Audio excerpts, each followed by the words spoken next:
Good evening, everyone, and welcome to another Premier Injuries Daily Roundup. We're in the midst of game week 11 and also the Newcastle game against Brighton. That's why I'll keep on flicking. And we've just went 1-0 down, by the way.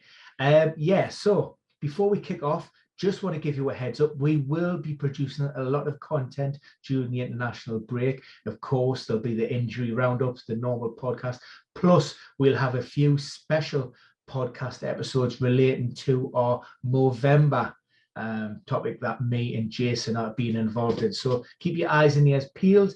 And if you want to be notified as soon as those videos drop, please hit that subscribe button. Right, kick things off. Manchester Derby. Had a few people asking why Manchester United were able to make 4 substitutes in the lunchtime kickoff. That was because Luke Shaw was one of those, went off with a suspected concussion, that head injury there.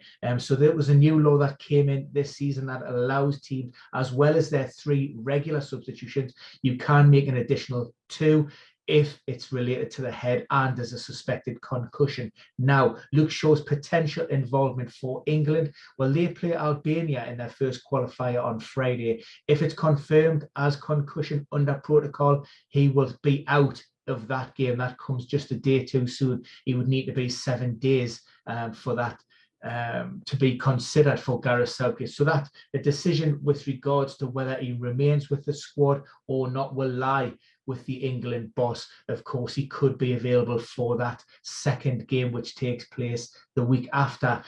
Brentford, things seem to be going bad for worse for Thomas Frank. He described his feeling as his body is burning with rage following the defeat to Norwich. To exacerbate or compound the problems down there, the Bees lost Matthias Jorgensen or Zanka to what looked to be a muscle problem. Yes, that's bad, but what makes the situation even more concerning is the loss of Christian Ayer. Now, Zanka actually came in to replace Christoph Ayer, who had a hamstring problem last month. Now, this latest hamstring injury could keep him out until early 2022. What Thomas Frank said, at best, we're probably looking at mid-December for that one. So that's not good news on the back of this downturn in results. I think it's 4 straight defeats now for the first time in the league under Thomas Frank. So not great. Sticking with hamstrings, Roberto Firmino, of course, Liverpool are playing against West Ham on Sunday. Good news for owners of Diogo Jota. It looks like he's going to be locked in. There isn't much flexibility within that front 3 now. Mane, Salah and Jota for the foreseeable. Jurgen Klopp wouldn't give any kind of definitive timeline on the Brazilian striker. What he said was it's a serious injury and it's a minimum of 4 weeks. We have already produced a video on this, and what we said at the time was we thought it wouldn't be surprised if it was 4 to 6 weeks.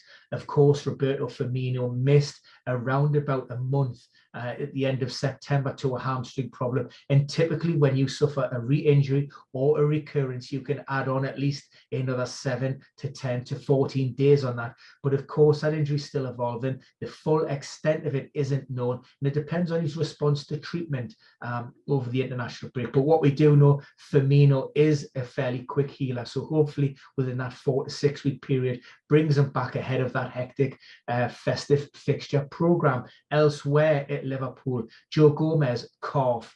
Curtis Jones, an eye injury, got a finger in the eye in training. They're both out of Sunday's game, along with James Milner and Naby Keita. Now, it's hoped that all 4 players could be back in game week 12 after the break. But again, it depends on how they respond to treatment and if they can get on the training pitches ahead of that. What does that mean for the Liverpool midfield? Well, fortunately, we've seen the return of Firmino in the Champions League. He's missed a couple of games with a knee problem. I fully expect him to start.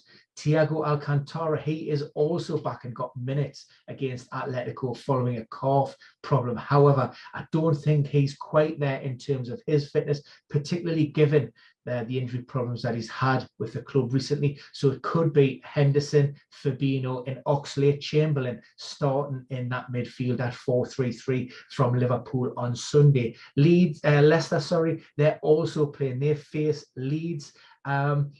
James Maddison, Harvey Barnes, and Ricardo Pereira, they were all absent from the Europa League tie on Thursday night. Pereira's a muscle issue. The others were illness related. There's been a bit of a sickness bug goes through the camp. But what Brendan Rodgers said, he's fairly confident that all three of those players will be involved. It was more of a precautionary measure not to include them. Everton, they entertained Tottenham, obviously under the stewardship of Antonio Conte. Lucas Digne, he has complained of muscular discomfort in his hamstring ahead of the game at Molineux on Monday night. Wasn't risked, but he has trained. So providing he comes through this final session on Saturday, okay, he will be involved. But Everton, without Dominic Calvert-Lewin, Yerry Mina, and also Abdul Decore, Rafa won't give any kind of definitive timeline on any of the three.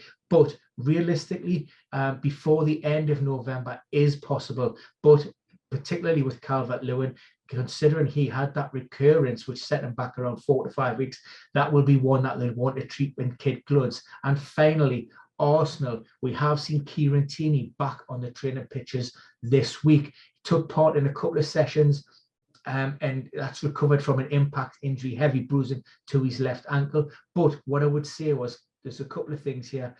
One, giving the form of Arsenal in his absence, and also two, the performance of Nuno Tavares. I think Mikel Arteta could name an unchanged team and keep Tavares his place in the side, with maybe Tierney coming off the bench. And of course, he may get that minutes with Scotland during the end.